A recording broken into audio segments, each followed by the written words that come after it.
അസ്സലാമു അലൈക്കും വറഹ്മത്തുള്ളാഹി. ഇന്ന് ഞാൻ നിങ്ങൾക്ക് പറഞ്ഞു തരാൻ പോകുന്ന ഇസ്ലാമിക അറിവ്, അള്ളാഹുവിൻ്റെ ഖുർആനിലെ ഒരു സൂറത്തുണ്ട്.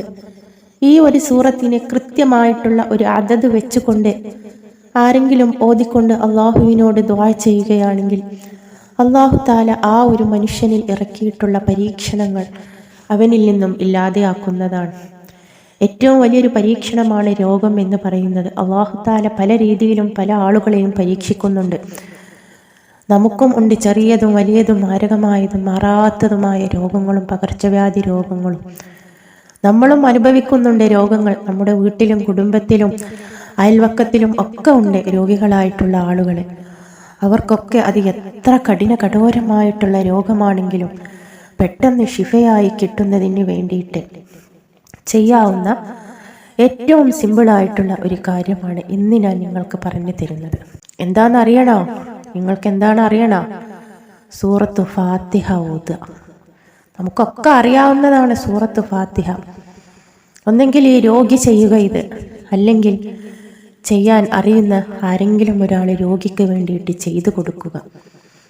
പക്ഷെ ഇവിടെ ഒരു കാര്യം ശ്രദ്ധിക്കാനുള്ളത്, ചെയ്യുന്നവനെ, അത് ആരാണോ ഇത് ചെയ്യാനിരിക്കുന്നത് അവന് നല്ല തഖ്വയോട് കൂടി, നല്ല ഈമാനോട് കൂടി, നല്ല ഖുർആനിൻ്റെ തജ്വീദോട് കൂടി ഓതുക. ഒറ്റ വട്ടം നിങ്ങളിങ്ങനെ ചെയ്താൽ മതി.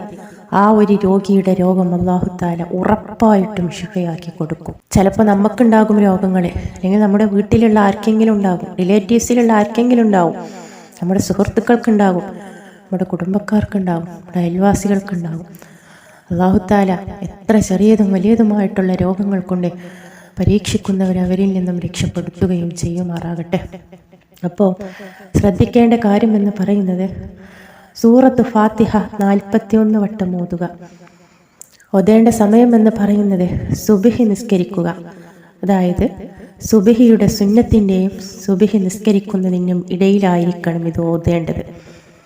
സുബ്ഹി ബാങ്ക് കൊടുത്താൽ നമ്മൾ ആദ്യം സുബ്ഹിയുടെ സുന്നത്ത് നിസ്കരിക്കും, അതിനുശേഷമാണ് സുബ്ഹി ഫർള് നമ്മൾ നിസ്കരിക്കുക. അപ്പം അതിനിടയ്ക്ക് നല്ല തഖ്വയോട് കൂടി, നല്ല ഈമാനോട് കൂടി, നല്ല നിയ്യത്തോട് കൂടി, സാവധാനത്തിൽ ഖുർആനിൻ്റെ തജ്വീദോട് കൂടി സൂറത്തു ഫാത്തിഹ 41 വട്ടം ഓതുക. സൂറത്തു ഷിഫയാണ് സൂറത്തുൽ ഫാത്തിഹ. അപ്പം ഈ ഒരു സൂറത്തിന് 41 വട്ടം ഓതിക്കൊണ്ട് അള്ളാഹുവിനോട് കരഞ്ഞ് ദുആ ചെയ്യുക. അങ്ങനെ ചെയ്തു കഴിഞ്ഞാൽ ഉറപ്പായിട്ടും ആ ഒറ്റ പ്രാർത്ഥന കൊണ്ട് അല്ലാഹു തആല അവന് എത്ര വലിയ രോഗമാണെങ്കിലും അതിൽ ശമനം നൽകുകയും ചെയ്യും എന്ന് പണ്ഡിതന്മാർ നമ്മളെ പഠിപ്പിക്കുന്നുണ്ട്. ഇൻഷാ അല്ലാഹ് ഇത് ചെയ്യാൻ കഴിയുന്നവരൊക്കെ ഒന്ന് ചെയ്തു നോക്കുക. അല്ലാഹു തആല തൗഫീഖ് നൽകുകയും ചെയ്യുമാറാകട്ടെ. അസ്സലാമു അലൈക്കും വറഹ്മത്തുള്ളാഹി.